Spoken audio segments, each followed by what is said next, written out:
ಈಗ ತೋರಿಸ್ತಾ ಇರುವಂತಹ ಸುದ್ದಿ ನಿಜಕ್ಕೂ ಹೀಗೂ ನಡೆದಿದ್ಯಾ ಅನ್ನುವಂತಹ ಅಚ್ಚರಿಯನ್ನ ಮೂಡಿಸುತ್ತೆ.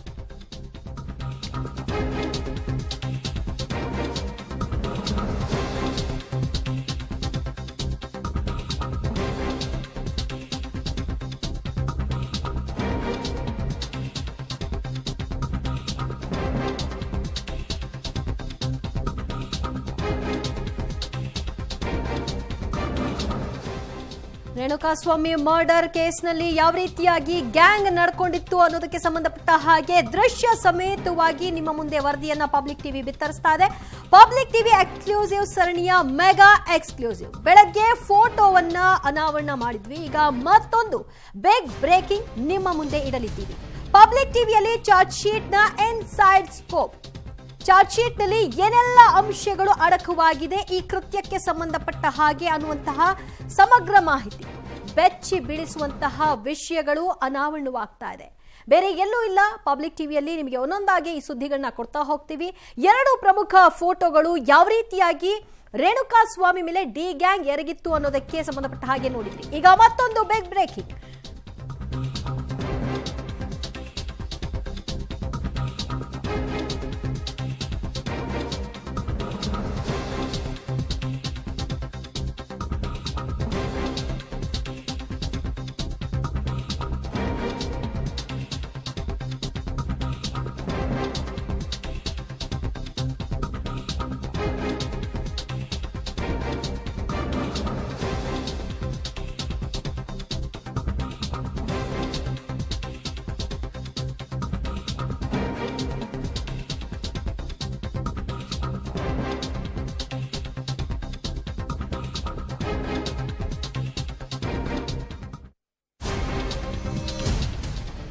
ರೇಣುಕಾಸ್ವಾಮಿಯನ್ನ ಕಿಡ್ನಾಪ್ ಪ್ಲಾನ್ ಮಾಡಿದ್ದೇ ಪವಿತ್ರ ಗೌಡ ಅನ್ನುವಂತಹ ಕರಾಳ ಮುಖವಾಡವನ್ನ ಕೂಡ ಕಳಚೋ ಕೆಲಸವನ್ನ ಚಾರ್ಜ್ ಶೀಟ್ ಮಾಡಿದೆ.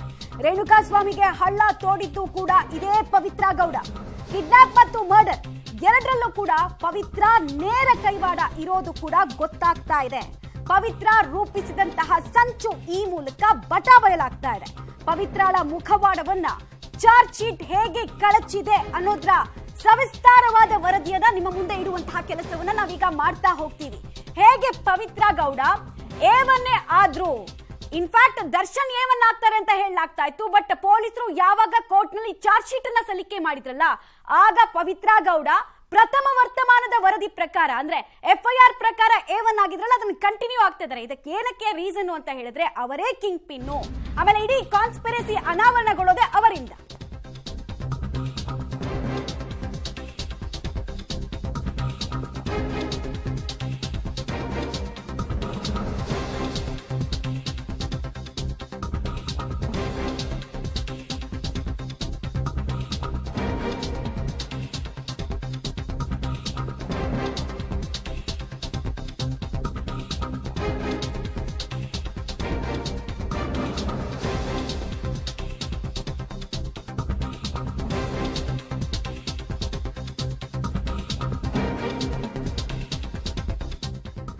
ನಿನ್ನ ಮುಗಿಸಲು ಕಾಯ್ತಾ ಇದ್ದೆ, ಇದು ಏವನ್ ಆರೋಪಿ ಪವಿತ್ರ ಗೌಡಳ ಮಾತು.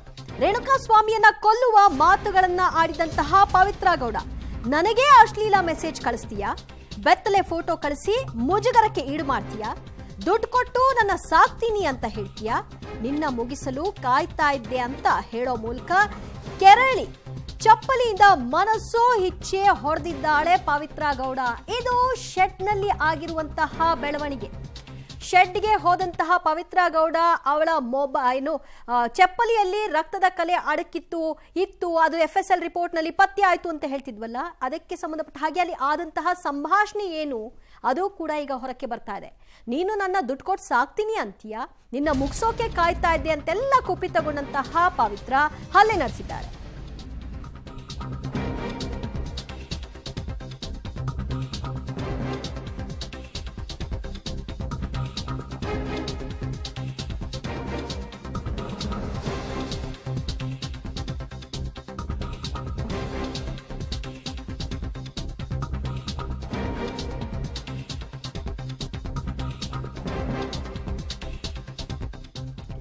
ಸೇಡಿನಿಂದ ಕುದಿತಾ ಇದ್ದಂತಹ ಪವಿತ್ರ ಗೌಡ ಇವನನ್ನ ಉಳಿಸ್ಬೇಡಿ, ಕೊಂದು ಬಿಸಾಕಿ ಅಂತ ಅಲ್ಲಿ ಕಿರ್ಚಾಡೋದಕ್ಕೆ ಸ್ಟಾರ್ಟ್ ಮಾಡ್ತಾಳೆ ಅನ್ನೋದು ಕೂಡ ಇಲ್ಲಿ ಉಲ್ಲೇಖ ಆಗಿದೆ. ಪಟ್ಟಣಗೆರೆ ಶೆಡ್ನಲ್ಲಿ ರೇಣುಕಾಸ್ವಾಮಿ ಕಾಲಿಗೆ ಬಿದ್ದು ತಪ್ಪಾಯ್ತು ಕ್ಷಮಿಸ್ಬಿಡಿ ಅಂತ ಪವಿತ್ರ ಗೌಡಗೆ ಕೇಳ್ಕೊಂಡ್ರು, ಮನಸ್ಸು ಕರಗಲಿಲ್ಲ. ಅಲ್ಲಿದ್ದ ಕ್ರೂರಿಗಳಿಗೆ ಕೊಲ್ಲುವಂತೆ ಸೂಚನೆಯನ್ನ ಕೊಟ್ಟಿದ್ದೆ ಪವಿತ್ರ ಗೌಡ.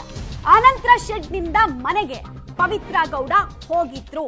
ಪವಿತ್ರ ಗೌಡ ಪ್ರಚೋದನೆಯಿಂದಲೇ ಕೊಲೆಯಾಗಿದೆ ಅನ್ನೋದ್ರ ಪಾತ್ರದ ಎಸ್ಟಾಬ್ಲಿಷ್ಮೆಂಟ್ ಅನ್ನ ಪೊಲೀಸರು ಚಾರ್ಜ್ ಶೀಟ್ ನಲ್ಲಿ ಕೂಡ ಮಾಡಿದ್ದಾರೆ.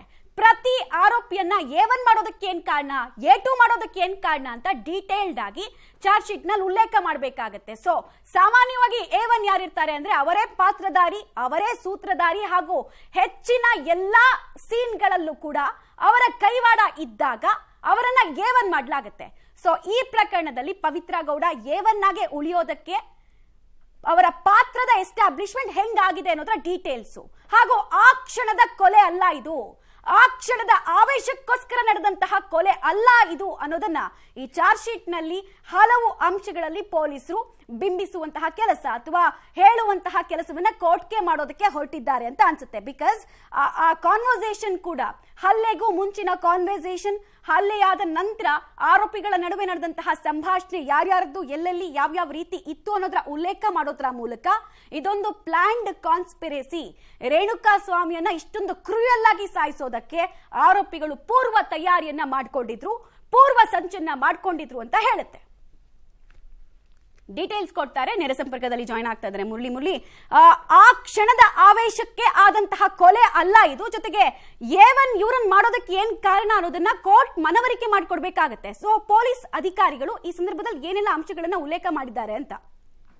ಮಮತಾ, ಖಂಡಿತವಾಗಿಯೂ ಇಡೀ ಪ್ರಕರಣದ ಇಂಚಿಂಚು ಮಾಹಿತಿಗಳನ್ನು ಕೂಡ ದೋಷಾರೋಪ ಪಟ್ಟಿಯಲ್ಲಿ ಪೊಲೀಸರು ಉಲ್ಲೇಖ ಮಾಡ್ತಾ ಹೋಗುವಂಥದ್ದು. ಉಲ್ಲೇಖ ಮಾಡೋ ಸಂದರ್ಭದಲ್ಲಿ ಪವಿತ್ರ ಗೌಡ ಪಾತ್ರ ಮತ್ತು ದರ್ಶನ್ ಪಾತ್ರ ಯಾವ ರೀತಿ ಇತ್ತು ಅನ್ನೋದ್ರ ಬಗ್ಗೆ ಎಸ್ಟಾಬ್ಲಿಷ್ ಅನ್ನ ಮಾಡ್ತಾ ಹೋಗ್ತಾರೆ. ಜೊತೆಗೆ ಆ ಇಬ್ಬರಿಂದ ಇಡೀ 17 ಜನ ಆರೋಪಿಗಳು ಯಾವ್ಯಾವ ರೀತಿಯಲ್ಲಿ ಸಿಕ್ಕಿದ್ರು ಏನು ಅನ್ನೋದ್ರ ಬಗ್ಗೆ ಕೂಡ ಸಂಪೂರ್ಣವಾಗಿ ಉಲ್ಲೇಖವನ್ನ ಮಾಡುವಂಥದ್ದು. ಮಮತಾ, ಇಲ್ಲಿ ಪ್ರಮುಖವಾಗಿ ಗಮನಿಸಬೇಕಾಗಿರುವಂತದ್ದು, ಇದು ಒಂದು ಪ್ರಚೋದನೆಯಿಂದನೋ ಅಥವಾ ಅಚಾನಕ್ಕಾಗಿ ನಡೆದಂತಹ ಘಟನೆಯಿಂದನೋ ಈ ಪ್ರಾಣ ಹೋಗಿರುವಂತದ್ದಲ್ಲ. ಯಾಕೆಂದ್ರೆ ಒಂದು ಆಕ್ಷೇಪಾರ್ಹ ಮೆಸೇಜ್ ಅನ್ನ ಆತ ಕಳಿಸಿರ್ತಾನೆ. ಸಾಮಾನ್ಯವಾಗಿ ಒಂದು ಯುವತಿಗೆ ಅಥವಾ ಮಹಿಳೆಗೆ ಆ ರೀತಿಯ ಫೋಟೋಗಳನ್ನ, ಮರ್ಮಾಂಗದ ಫೋಟೋವನ್ನ ಕಳಿಸ್ತಾ ಸಂದರ್ಭದಲ್ಲಿ ಸಾಕಷ್ಟು ಕುಪಿತರಾಗುವಂಥದ್ದು, ಕೋಪ ಬರುವಂಥದ್ದು ಸಹಜ.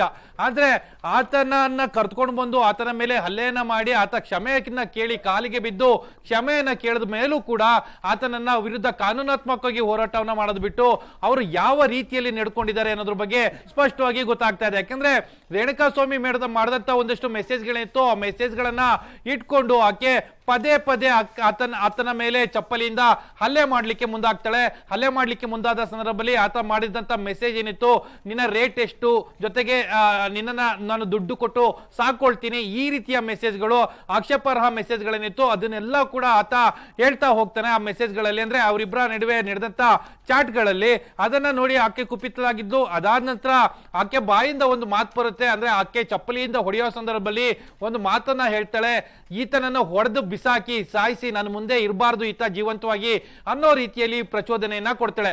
ಆ ಹಿನ್ನೆಲೆಯಲ್ಲಿ ಆಕೆಯನ್ನ A1 ಆರೋಪಿಯನ್ನಾಗೆ ಉಳಿಸ್ಕೊಂಡಿರುವಂತದ್ದು. ಯಾಕಂದ್ರೆ ಇಡೀ ಪ್ರಕರಣ ಪ್ರಾರಂಭ ಆಗುವಂತದ್ದೇ ಪವಿತ್ರ ಗೌಡ ಮತ್ತು ರೇಣುಕಾಸ್ವಾಮಿಯಿಂದ. ಪವಿತ್ರ ಗೌಡ ಯಾವಾಗ ಕುಮ್ಮಕ್ಕನ್ನ ಸ್ಟಾರ್ಟ್ ಮಾಡ್ತಾರೆ, ಕುಮ್ಮಕ್ಕನ್ನ ಸ್ಟಾರ್ಟ್ ಮಾಡಿದ ಬಳಿಕ ಅದು A3 ಆರೋಪಿ ಪವನ್ ಜೊತೆಯಲ್ಲಿ ಒಂದಷ್ಟು ಬಿಲ್ಡ್ ಆಗ್ತಾ ಹೋಗ್ತದೆ, ಅಂದ್ರೆ ಮಾಹಿತಿಗಳು ಬಿಲ್ಡ್ ಆಗ್ತಾ ಹೋಗ್ತದೆ.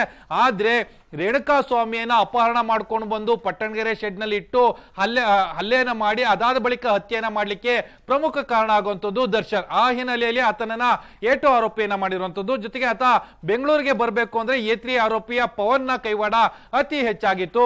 ಆ ಹಿನ್ನೆಲೆಯಲ್ಲಿ ಆತನನ್ನ A3 ಆರೋಪಿಯಾಗಿ ಮಾಡಿರುವಂತದ್ದು. ಇಡೀ ಪ್ರಕರಣದಲ್ಲಿ ಈ 3 ಜನರ ಪಾತ್ರ ಏನಿತ್ತು, ಈ 3 ಜನರ ಪಾತ್ರ ತುಂಬಾ ದೊಡ್ಡದಾಗಿರುವಂತದ್ದು. ಜೊತೆಗೆ ಯಾವ್ಯಾವ ರೀತಿಯಲ್ಲಿ ಕ್ರೈಮ್ ಅನ್ನ ಮಾಡಬೇಕು, ಯಾವ ರೀತಿಯಲ್ಲಿ ಹತ್ಯೆಯನ್ನ ಮಾಡಬೇಕು, ಜೊತೆಗೆ ಆ ಮೃತದೇಹವನ್ನ ಎಲ್ಲಿ ಬಿಸಾಡಬೇಕು, ಇದೆಲ್ಲದ್ರ ಬಗ್ಗೆ ಕೂಡ ಇಡೀ ದೋಷಾರೋಪ ಪಟ್ಟಿಯಲ್ಲಿ ಉಲ್ಲೇಖವನ್ನ ಮಾಡ್ತಾ ಹೋಗ್ತಾರೆ. ಆದ್ರೆ ಪವಿತ್ರ ಗೌಡ ತನ್ನ ಕೋಪ ಮತ್ತು ತನ್ನ ಪ್ರತಿಷ್ಠೆ, ತನ್ನ ದೌಲತ್ತು, ದರ್ಪ ಏನಿತ್ತು ಅದನ್ನ ರೇಣುಕಾಸ್ವಾಮಿ ಮೇಲೆ ಪ್ರದರ್ಶನವನ್ನ ಮಾಡಿದ್ದಾಳೆ. ಜೊತೆಗೆ ಆತನ ಪ್ರಾಣ ಹೋಗೋ ತನಕ ಕೂಡ ಆಕೆ ಬಿಟ್ಟಿಲ್ಲ. ಜೊತೆಗೆ ದರ್ಶನ್ಗೆ ಪ್ರಚೋದನೆಯನ್ನು ಕೂಡ ಆಕೆಯೇ ಮಾಡಿರೋದು ಅನ್ನೋದ್ರ ಬಗ್ಗೆ ದೋಷಾರೋಪ ಪಟ್ಟಿಯಲ್ಲಿ ಮಾಹಿತಿಯನ್ನ ಉಲ್ಲೇಖವನ್ನ ಮಾಡ್ತಾ ಇರುವಂತದ್ದು. ಮಮತಾ, ಓಕೆ, ಸಂಪರ್ಕದಲ್ಲಿರಿ ಮುರಳಿ, ಮತ್ತಷ್ಟು ಅಪ್ಡೇಟ್ಸ್ ನಿಮ್ಮಿಂದ ಪಡ್ಕೊಳ್ತಾ ಹೋಗ್ತೀವಿ.